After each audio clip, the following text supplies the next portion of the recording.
අම්මට උඩු පියාඹුණා. අද ලංකාවේ එලිගේටර්ම බෑන් කරලා තියන්නේ මූව කොහමද ඉක්මනන්න කවුද බම්? යෝ ගායිස් මේගොල්ලන් බලන්න අයියෝ මේගොල්ලන්ට කොච්චර කිව්වොත් තේරුම් ගන්න නැහැ නේ. දෙන්නට වෙඩි තියනවා. දෙන්නම දේවල් සූ එකෙන් කූඩුවේ දාන්න හරිද? මේ කට්ටිය කොච්චර කිව්වොත් තේරුමක් නැහැ. මේ සතාව බෑන් කරලා නැහැ. මේක ඕන කෙනෙක් හදන්න පුළුවන්. තේරුමක් ගන්න. ඇත්ත. අඩෝ ඔල්ලන්න බඩෝ. අඩෝ කාලකන්නිය. මෙයාගේ නම තමයි ඩෝනි. ඩෝනිට වයස කීයද කියලා හිතාගන්න එපා. ඒක වැරදි. මෙයාට දැන් තමයි මාස 6ක් වගේ වෙන්නේ. වයස කිව්වනේ. මෙයා තමයි ලෝකෙම ඉන්න ලොකුම පැරට් කෙනා කියන්නේ. ඕගොල්ලෝ හිතනවා ඇතිනේ මේ වගේ ලොකු කෙනෙක්ව ගත්තොත් පියාඹලා යනවා කියලා.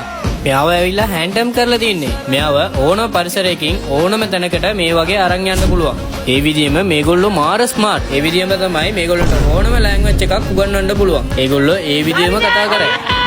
ඔයගොල්ලෝ හිතනවා ඇතිනේ මෙයාව ට්‍රේන් කරන්න ගොඩක් අමාරුයි කියලා. එහෙම නෑ.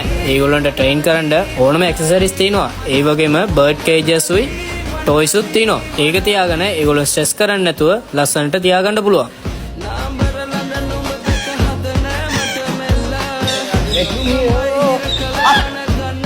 එටියෝ